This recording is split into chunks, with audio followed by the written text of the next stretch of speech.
20,000 bodies in a tunnel. The men who worked them to death are waiting outside for their answer. It's May 1945. Major Robert Staver is standing in Nordhausen, where the walls are still stained with slave labor, and he's holding a file on the engineer who designed this place. Not just the rockets, the system. Who gets worked 18 hours? Who gets shot? Who gets hung from crane hooks as a warning? Staver was caught between two orders: his mission to interrogate these men as potential war criminals, and the growing pressure from Washington to recruit them.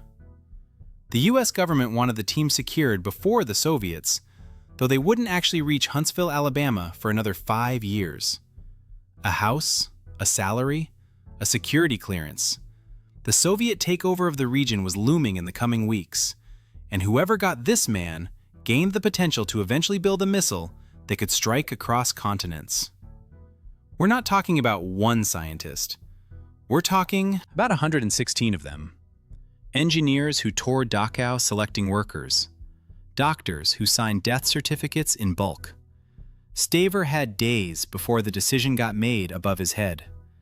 If he pushed for prosecution, we risked losing the Cold War before it started. If he championed recruitment, we became the thing we just spent 4 years destroying. One choice, one telegram.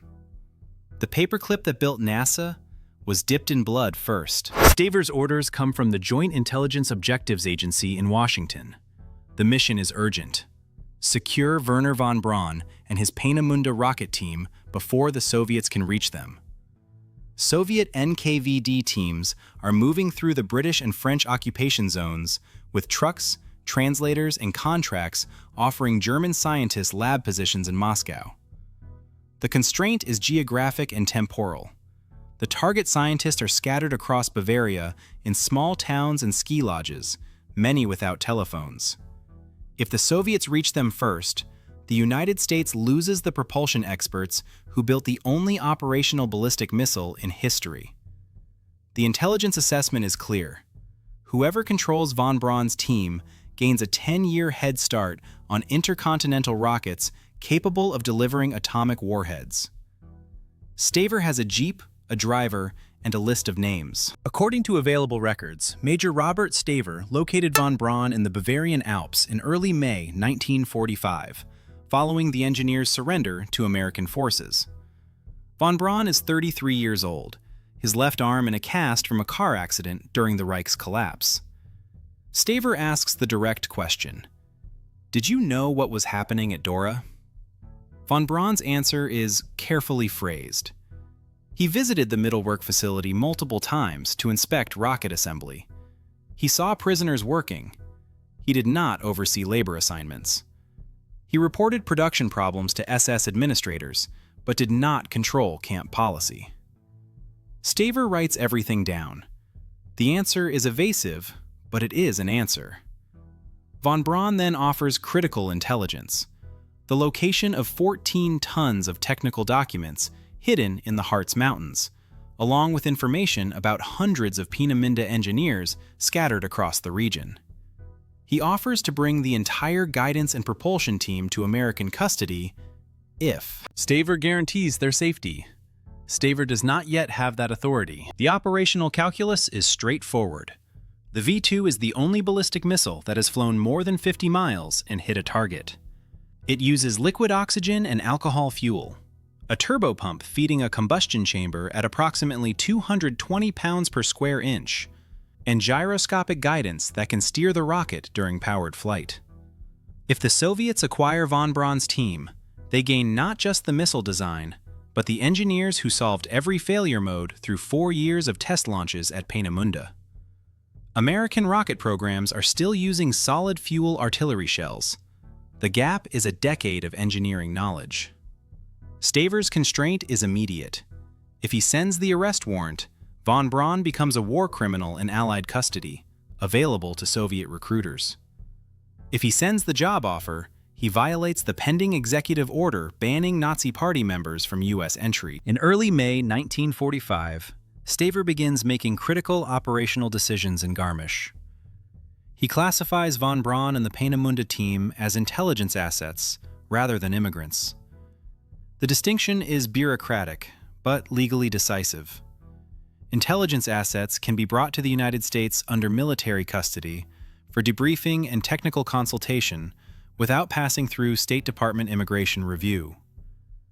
The classification bypasses the pending executive order because the scientists are not entering as permanent residents. They are temporary consultants held under Army jurisdiction. Staver actively lobbies the War Department for this authority, arguing that emergency intelligence conditions in the combat theater demand immediate action. Von Braun and 116 engineers are placed under Army guard and transported to a secure facility in Landshut, Bavaria, to await orders. On May 22nd, Staver sends his urgent telegram to the War Department in Washington. The intent is clear, though. Formal authorization would not arrive until later that summer. July 1945. President Truman signs an executive order barring members of the Nazi Party, the SS, or the Gestapo from entering the United States. The order explicitly includes scientists, engineers, and technical specialists. No exceptions are listed for intelligence value or military necessity. The language is unambiguous. Any applicant with documented affiliation to Nazi organizations or participation in war crimes is to be rejected at the visa stage and referred to Allied war crimes tribunals. The State Department is tasked with enforcement. JIOA now faces a legal problem. The group of scientists Staver had classified as intelligence assets, numbering well over 100 specialists, are still in Army custody in Germany, but their permanent relocation to the United States requires State Department visa approval. Their dossiers must pass review. If the files contain visible SS ranks, Gestapo affiliations, or documentation of visits to concentration camps, those scientists will be rejected and become available to Soviet recruiters. August 1945. JIOA officer Bosquet receives the backlog in an Arlington, Virginia office. Hundreds of German scientists, engineers, and technicians are being processed for contracts under Operation Paperclip, with many more to follow in the coming years, and their dossiers must be submitted to the State Department for visa approval by November. Wev opens the files.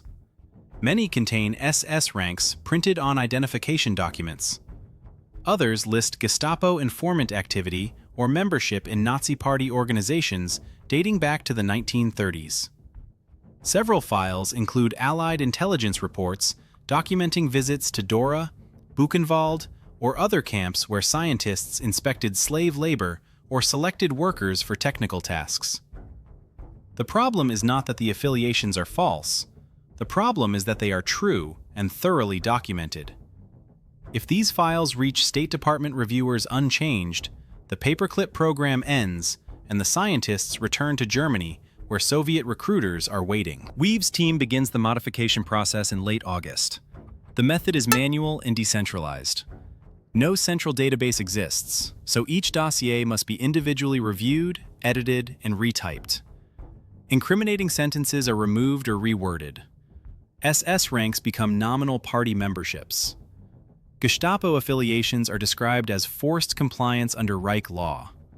Visits to concentration camps are deleted entirely or reframed as inspection tours with no knowledge of labor conditions. The typists work in shifts, using carbon paper to produce duplicate copies for JIOA records and State Department submission. According to available records, each dossier took several hours of review and retyping. The operational constraint is time and manpower. Historical accounts suggest that Weave oversaw a small team of typists with roughly 90 days to process these 1,600 files. The math is unforgiving. If they fall behind schedule, the first transport ships leave Bremerhaven without cleared scientists, and those men remain in Germany under Soviet observation. The editing standard is visibility, not truth. Watch how it works in real time. An SS rank printed on an ID card, removed. A report stating the scientist requested slave labor, reworded to say he worked at a facility that employed prisoners, with no mention of his role. According to investigative accounts, Photographs showing scientists at camp locations were excluded from files.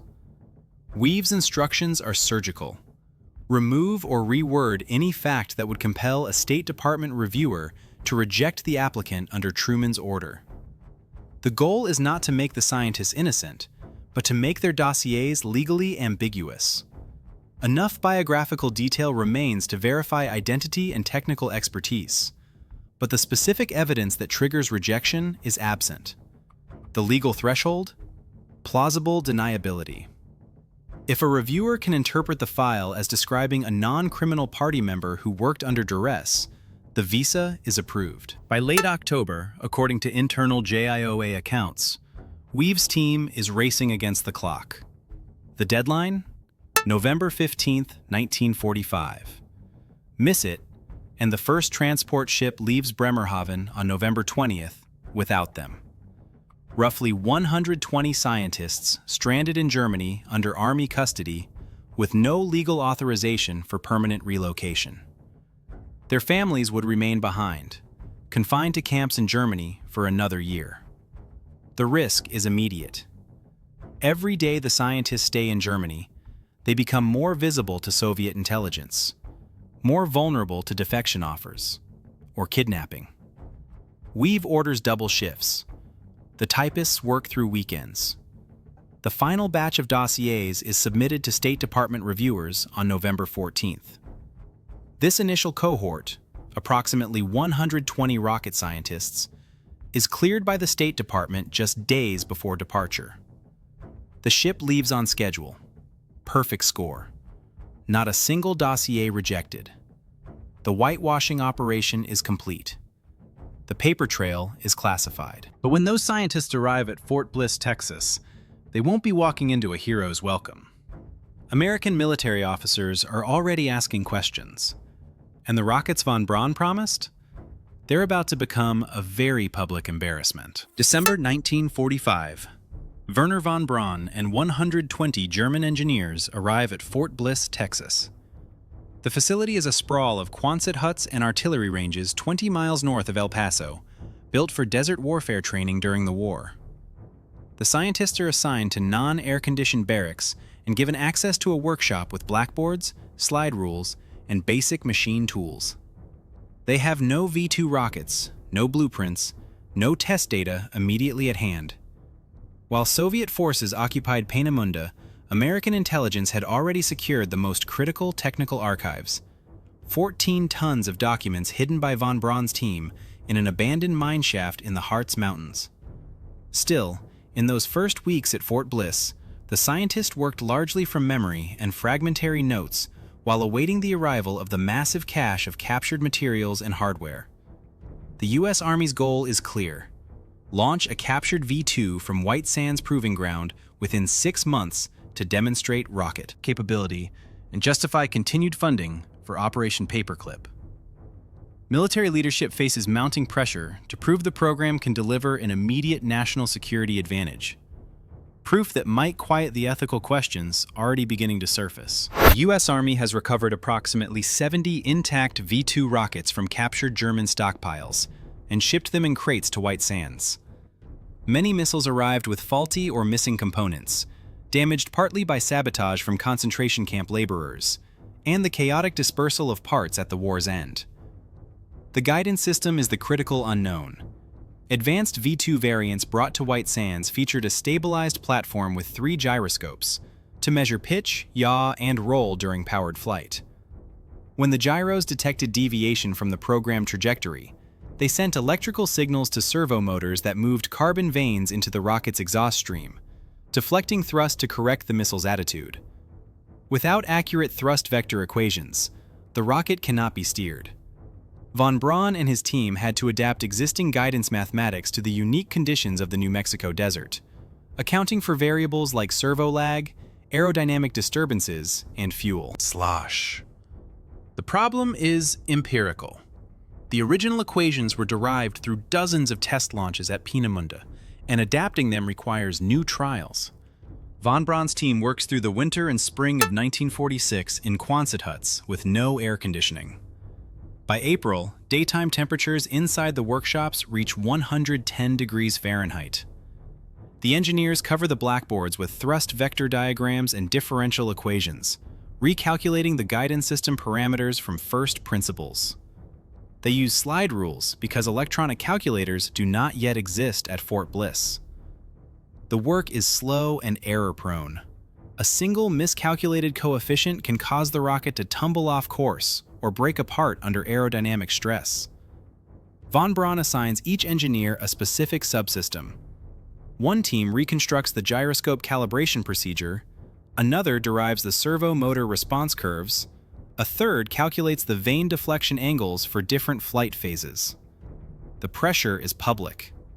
Army Ordnance has invited Congress and the press to witness the first launch at White Sands in mid-April. April 16, 1946, the first U.S.-launched V-2 is assembled on the test stand at White Sands Proving Ground.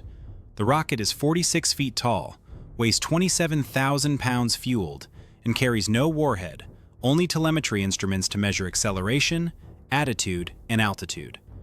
Wernher von Braun and his team of German engineers work alongside General Electric technicians on the guidance system, calibrating gyroscopes and checking the thrust vector sequence. Army brass, congressional observers, and press photographers are positioned 3 miles from the launch site in reinforced bunkers. The countdown proceeds without delays. At 0, the turbopump ignites and the V-2 lifts off, trailing a plume of steam and exhaust. According to available records, the flight is erratic from the moment of liftoff. At 20 seconds, the guidance system overcorrects, inducing a roll. The missile tumbles end over end and impacts the desert 5 miles downrange, scattering debris across a 2-mile fill radius. No explosion, only structural failure. The test is a catastrophic failure. Here's the problem. You've built the world's first ballistic missile, but it's essentially a blind bomb hurtling through the sky at 3 times the speed of sound. How do you make it hit anything? The answer lay in spinning gyroscopes, mounted deep inside the V-2's instrument section. Think of them as the rocket's brain, the only thing standing between a successful strike and a catastrophic tumble into the ocean. The standard guidance system used 2 gyroscopes to manage stability across 3 axes: pitch, yaw, and roll. They were mechanical devices, spinning rotors suspended in gimbals, housed within the rocket's instrument section where they operated throughout the high vibration environment of powered flight. Here's how they kept the rocket alive.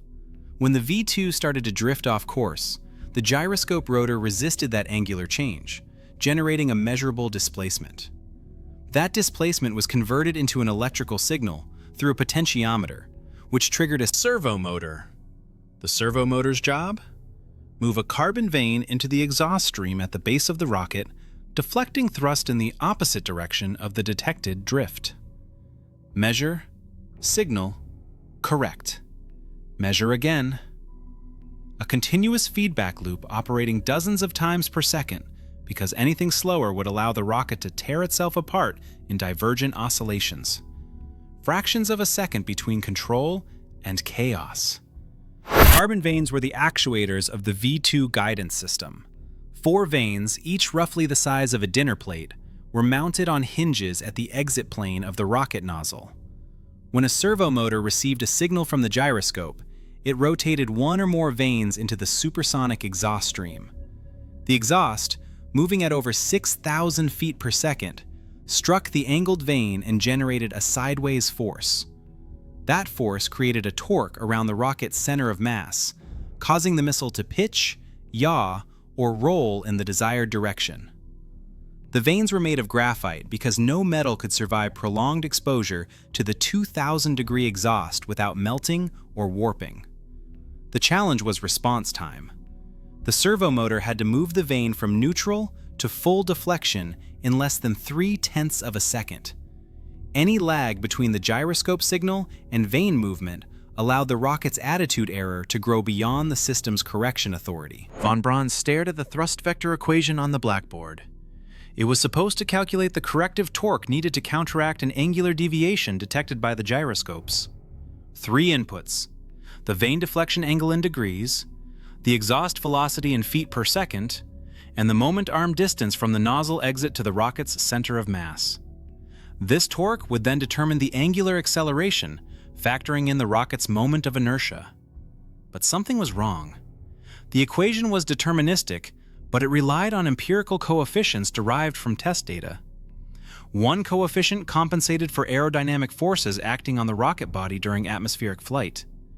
Another adjusted for fuel slosh in the propellant tanks, which shifted the center of mass unpredictably. A third coefficient, the damping term, scaled the servomotor response to match the physical lag between vane movement and thrust deflection. He had the range, between 0.5 and 0.7. It varied slightly, depending on altitude and flight phase. But the exact value? The precise damping coefficient he'd derived at Peenemünde through trial and error across dozens of launches? That number was still in Germany. Von Braun's reconstructed guidance equation at Fort Bliss was missing the damping coefficient. He remembered the general form of the equation and the physical inputs, but he did not recall the exact numerical value of the term that scaled servo response to aerodynamic lag. Without that coefficient, the guidance system treated every gyroscope signal as requiring immediate full correction.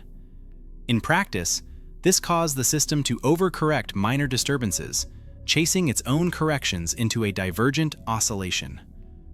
The rocket would detect a small yaw drift, move the vane to full deflection, overshoot the correction, detect a new drift in the opposite direction, and repeat the cycle with growing amplitude until structural failure or tumble. The problem was invisible on the ground. The guidance system passed static calibration tests because the gyroscopes and servos functioned correctly in isolation. The error only appeared during powered flight, when aerodynamic forces and servo lag interacted in real time. The rocket tumbled.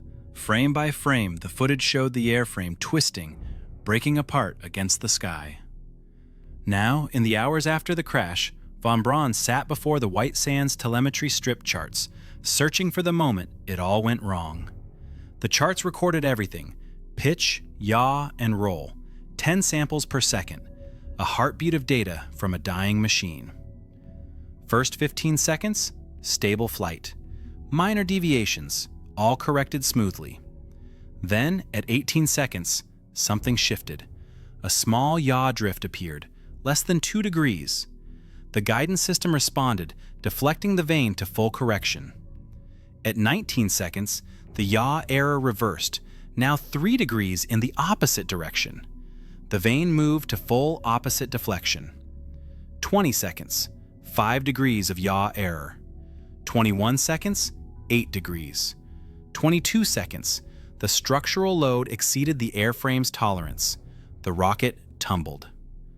Von Braun stared at the pattern. The guidance system was oscillating with growing amplitude because it lacked the damping term that would have scaled the correction proportionally to the error magnitude. Each correction overcorrecting, each overcorrection making things worse. He recognized the signature immediately. He had seen it before, at Peenemünde in 1943. April 1946. Following the failed launch of the first V-2 at White Sands on April 16th, Army Ordnance conducts technical reviews to identify the cause. According to available records, the failure was attributed to a mechanical fault, a broken carbon jet vane, rather than any fundamental design flaw. Yet the setback raises questions within military circles. Congress has already questioned the cost and moral justification of Operation Paperclip. Some officials reportedly argue that a public failure of this magnitude could undermine the program's credibility. If the scientists cannot demonstrate progress, they may offer no value that justifies the dossier whitewashing. Von Braun and his team are said to have moved quickly to analyze the telemetry data and prepare for the next attempt. The pressure is real, the stakes are high. But historical accounts suggest the military's commitment to the program remained firm. Less than a month later, on May 10th, the team launches again. This time, V-2 flies true. Von Braun spends April 18th and 19th reviewing the telemetry strip charts. According to accounts from his Peenemünde colleagues, The oscillation pattern resembled a failure observed during the September 1943 test campaign, reportedly during a launch designated A4, flight number 37. That rocket had also tumbled at 20 seconds due to divergent yaw oscillations. The Peenemünde engineers had diagnosed the problem as insufficient damping in the guidance feedback loop. Von Braun had added a coefficient to the thrust vector equation that scaled the servo response based on the magnitude of the attitude error. Small errors receive proportionally small corrections, preventing the system from chasing its own noise. The coefficient he recalled using was approximately 0.6, a dimensionless constant derived from iterative test launches. According to some accounts, that coefficient was never formally documented in the V2 technical manuals because it was considered a tuning parameter rather than fundamental design value. Von Braun writes down the number from memory. He has no way to verify it without another test flight. Von Braun presents his diagnosis to Army Ordnance on April 20th. He explains the damping coefficient, the 1943 Peenemünde failure, and the telemetry match. He requests one additional test launch with the corrected guidance equation. The ordnance officers are skeptical. Von Braun is asking for approval based on a memory of a failure from 3 years ago, with no documentation and no way to validate the coefficient before flight. According to some accounts of the program's early instability, the alternative is to terminate the program immediately. After 6 hours of deliberation, Ordnance grants the request. Von Braun is given access to one remaining V2, and the launch is scheduled for June 12, 1946. Historical accounts describe an atmosphere where failure could lead to the termination of the scientists' contracts and their return to Germany. If it succeeds, the program continues, and Congress receives the public demonstration it demanded. Von Braun has 23 days to recalibrate the guidance system and install the corrected equation. Von Braun's team tears apart the guidance system from the second V2. They're about to solder a guess into a multi-million-dollar machine. The fix? A resistor-capacitor network, hand-wired components that will delay and scale the electrical signal traveling from the gyroscope pickoff coil to the servo motor. It's a damping coefficient, built from scratch. The resistor value controls the magnitude of the damping.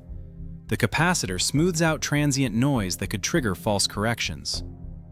Von Braun watches as his engineers hand-solder the circuit, their tools hovering over a weapon that could validate years of theory, or explode their credibility.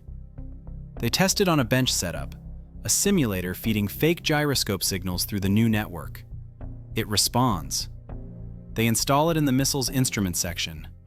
Von Braun himself calibrates the gyroscopes, checking that the servo response matches the theoretical curve he calculated by hand. The guidance system passes every static test they can devise. But here's the problem. There is no way to test the damping behavior under real flight conditions. No simulator can replicate the chaos of launch. The only validation will be the launch itself. Everything rides on whether they soldered the right values into the right places. May 10th, 1946. The second V2 is erected on the White Sands test stand. The same congressional observers and press photographers return, along with JIOA officers who flew in from Washington to witness the outcome. Von Braun is in the blockhouse, monitoring telemetry consoles. The countdown proceeds without delays. At 0, the turbopump ignites and the rocket lifts off. The first 20 seconds are stable, with only minor attitude corrections visible as brief exhaust deflections. At 25 seconds, a small yaw drift appears. The guidance system responds with a proportional correction, and the drift stabilizes.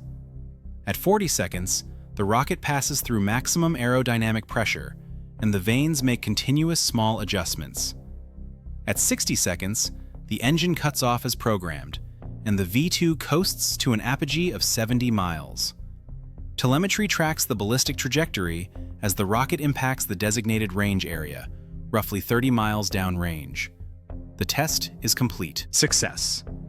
The guidance system worked exactly as Von Braun remembered. Successful V2 tests in 1946 helped secure the program's future, with President Truman's secret directive that September formalizing a long-term commitment to Operation Paperclip. By 1950, the program has grown to over 400 German scientists and engineers, all with dossiers that passed State Department review in 1945 and 1946. Von Braun's team continues V2 test launches at White Sands through 1952, refining the guidance system and developing larger propulsion systems. The program transitions from Army Ordnance to the newly formed Advanced Research Projects Agency in 1958, and von Braun becomes the public face of American rocketry. The dossier whitewashing remains classified. JIOA officers who conducted the retyping operation are reassigned to other intelligence duties, and the paper trail is locked in secure archives. The moral question of whether the space race justified the compromise is not publicly debated, because the compromise itself is not publicly known. The scientists are described in press releases as defectors, who chose freedom over Soviet coercion. In 1960, von Braun and his team transfer from Army jurisdiction to the newly created National Aeronautics and Space Administration. Von Braun is appointed director of the Marshall Space Flight Center in Huntsville, Alabama, where he leads the development of the Saturn rocket family. The assignment represents the culmination of over a decade of rocket development, building upon the foundations laid during the V2 testing at White Sands, beginning in 1946. The same thrust vector guidance principles refined in the V2 program are scaled up to control the much larger Saturn rockets. The Saturn I, first launched in 1961, uses gyroscopic guidance and thrust vectoring through gimbaled engines, rather than exhaust vanes. The core feedback loop, measure deviation and correct proportionally, remains unchanged. Von Braun's title is no longer intelligence asset or paperclip scientist. He is a NASA director with a security clearance and a public profile. The transition from war criminal suspect to space program leader is complete, enabled by the 1945 dossier modifications. The Saturn V, designed to lift Apollo crews to the moon, required 5 F1 engines generating 7.5 million pounds of thrust. The same mind that had refined the V2 guidance system, von Braun, now oversaw this rocket. During 1962 test firings, the F1 engines experienced catastrophic combustion instability above 70% thrust. The instability was caused by acoustic resonance in the combustion chamber, where pressure waves amplified and destroyed the injector plate in less than 1 second. These engines were built in American factories by American engineers, but they descended from a weapon forged by slaves in a mountain tunnel. The solution was adding radial baffles to the injector plate, dividing the combustion chamber into isolated zones that prevented pressure waves from coupling. The baffle design was conceptually similar to the damping coefficient von Braun had added to the V2 guidance system. Both fixes addressed oscillatory feedback loops by introducing a mechanism that absorbed energy and prevented divergence. The principle was the same. Proportional damping stabilizes a system vulnerable to runaway oscillation. The technical lineage was unbroken, from Mittelwerk to the moon. The F1 instability was solved by 1965, clearing the path to Apollo. July 16, 1969. Saturn V vehicle SA-506 lifts off from Kennedy Space Center, carrying Apollo 11 toward the moon. Wernher von Braun watches from the firing room, seated at a console monitoring telemetry. The Saturn V guidance system performs flawlessly. The first stage separates at 2 minutes 40 seconds, the second stage at 9 minutes, and the third stage places the crew on a translunar trajectory. The guidance principles are the same ones von Braun reconstructed at Fort Bliss 23 years earlier. Gyroscopes measure deviation, gimbaled engines correct, damping prevents oscillation. The rocket that succeeds in 1969 is the direct descendant of the rocket that tumbled in 1946. Von Braun sits thousands of miles from where Major Staver first questioned him about the Dora labor camp in May 1945. The question was never publicly answered. For decades, the dossiers that enabled his path to NASA remained classified. Apollo 11 lands on the moon 8 days later. The Operation Paperclip dossiers remained classified until 1973, when Freedom of Information Act requests forced their partial release. Historians immediately identified the modifications. Original intelligence reports documented SS ranks, Gestapo affiliations, and concentration camp visits that did not appear in the versions submitted to the State Department in 1945 and 1946. The discrepancies were systematic, not clerical errors. JIOA officers had conducted a deliberate whitewashing operation to bypass Truman's executive order. The revelation triggered congressional hearings and renewed debate over whether the space race outcome justified the moral compromise. No legal consequences followed. The scientists involved were either deceased, retired, or protected by statute of limitations. The historical consensus remains divided. Some historians argue the Cold War threat required the recruitment. Others contend the dossier scrubbing normalized the use of war criminals for strategic advantage. The question Staver faced in Nordhausen has no single answer. Between September 1944 and March 1945, approximately 2,700 civilians were killed by V-2 rockets launched against London, Antwerp, and other Allied cities. The rockets were assembled at the Mittelwerk factory by slave labor from the Dora concentration camp, where an estimated 20,000 prisoners died from starvation, disease, and execution. Wernher von Braun visited the Mittelwerk facility multiple times during this period. Whether he had direct authority over labor assignments or was merely aware of the conditions remains historically disputed. What is not disputed is that the guidance principles and technical lineage established by the V-2 team were directly adapted to place Apollo 11 on the moon in 1969.